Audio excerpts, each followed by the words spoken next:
Good afternoon or good morning, Mr. Gizon. I am Philip Luis Tibalio from FB2 FM103, and this is my convincing video.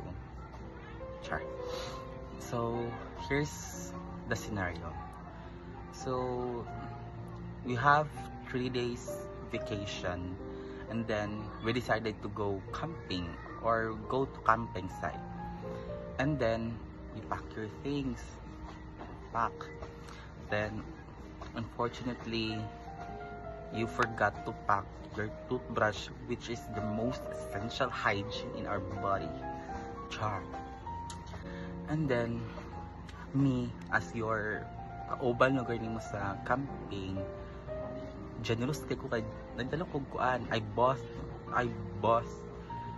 Basta nagdala ko og to ka toothbrush. Then the two toothbrush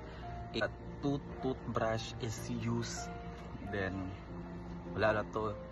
And then one time or nabot ng gabi, nakaabot ata sa camping site mga hapon. Then pagkagabi rest, then dinner.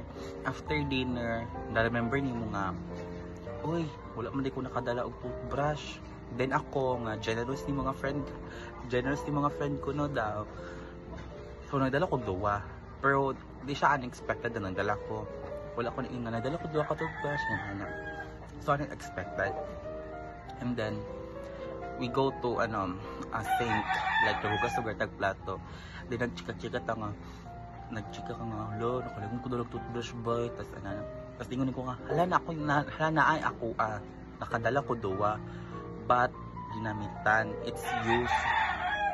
So nagunahuna ka, or sorry, nagunahuna lagad ka pala kasi nagunahuna. So akong giunsi mo ha. And then before ta nilakaw or padulong sa camping site, you forgot to toothbrush before you go out. Char. So na-remember ni mo na wala pa pwede ka naka-toothbrush before ka nakahawa, kay lagi naka-toothbrush na ka sa like ganiha, matawala na ka na toothbrush balik, kasi feeling mo karon bo nakagba. Then 3 days pa ta sa camping site. What would you do? It's either gamitin mo ang toothbrush mo isa, palihin mo siya, or gusto ka man yung makaluwa ba for 3 days. Sa kanya. Brilliant yung mga